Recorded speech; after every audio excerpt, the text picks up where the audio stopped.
इस वीडियो के अंदर बात करने वाला हूँ 5 ऐसी चीजें जो आपको 31 दिसंबर 2022 से पहले करनी पड़ेगी, वरना फिर कभी यहाँ पे नहीं कर पाओगे। पहली चीज है गाइस बी लेटेड आईटीआर फाइलिंग। तो लास्ट यहाँ पे 11 दिन बचे आप लोगों के पास में, लास्ट चांस है आईटीआर फाइलिंग करने का 2022 और 23 असेसमेंट ईयर के लिए, यानी कि अप्रैल 2021 से लेकर मार्च 2022 की इनकम हो गई।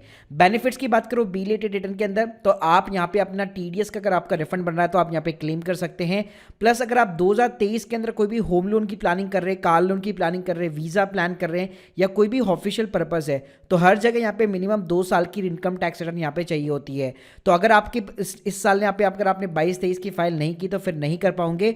फिर नेक्स्ट ईयर आपको केवल एक ही रिटर्न साल की जो रिटर्न है आपके पास में अवेलेबल होगी। इसके अलावा अगर आपके करंट ईयर के अंदर कुछ लॉसेस है और करंट ईयर की कुछ इनकम है, तो आप बहुत ही ईजी तरीके से यहाँ पे इसको सेट ऑफ कर पाओगे और डिक्लेयर कर सकते हो। इसके अलावा अगर आप इस साल यहाँ पे रिटर्न फाइल नहीं करते हो तो नेक्स्ट ईयर आपका टीडीएस जो कटने वाला है, अगर आपका 50,000 से ऊपर का टीडीएस हुआ तो एक नया सेक्शन इंक्लूडेड हुआ है 206AB। तो उसके अंदर बेसिकली आपका जो टीडीएस कटेगा वो डबल रेट से यहाँ पे कटने वाला है अगर आपने रिटर्न फाइल नहीं की। लेकिन जो इंपॉर्टेंट काम है वो है रिवाइज आईटीआर फाइलिंग का। जी हाँ, तो अगर आप एक बार ओरिजिनल आईटीआर यहाँ पे फाइल कर चुके हो लेकिन उसके अंदर आप कुछ भी फेरफार बदलना चाहते हो तो आपको यहाँ पे रिवाइज आईटीआर का भी लास्ट मौका मिल रहा है और उसकी तारीख भी यहाँ पे 31 दिसंबर 2022 है। बेनिफिट्स की बात करूं, अगर आपको अपना टीडीएस का रिफंड बढ़ाना है, कम करना है, ज़्यादा इनकम डिक्लेयर करनी है, कम इनकम डिक्लेयर करनी है, तो सारी चीज़ें आप कर सकते हो। इवन आप आईटीआर की कोई भी इन्फॉर्मेशन को भी जो है ढंग से करेक्शन कर सकते हो।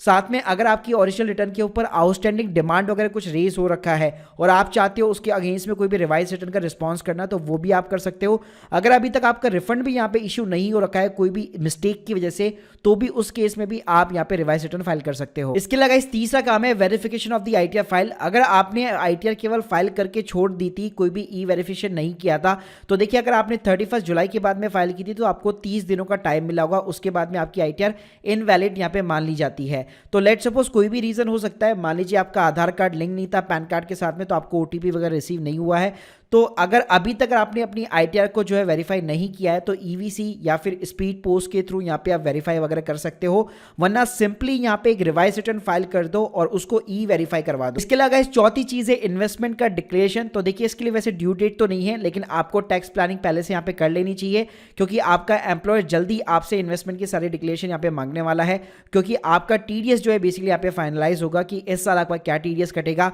साथ में फॉर्म 12BB इन्वेस्टमेंट का डिक्लेरेशन का फॉर्म होता है, अगर आपने अभी तक सबमिट नहीं किया है तो हो सकता है आपको जल्दी यहाँ पे जो है बुलाया जाए फॉर्म सबमिट करने के लिए। पांचवा गाइस जो काम है वो है जीएसटीआर 9 और जीएसटीआर 9 से। अगर आप एक बिजनेस चला रहे हैं, जीएसटी रजिस्ट्रेशन है आपके पास में, तो इसके ऊपर मेरे दोनों अलग अलग सेपरेट वीडियो बना हुआ है जिनकी लिंक मैं आपको डिस्क्रिप्शन बॉक्स में दे दूंगा।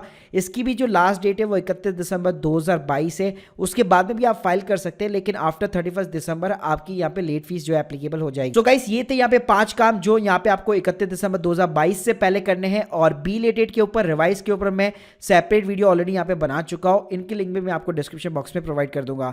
So guys hope you like this video, please subscribe channel. अगर आप लोग की कोई भी डाउट से कमेंट बॉक्स में जरूर बताइए। Thank you guys, thank you very much.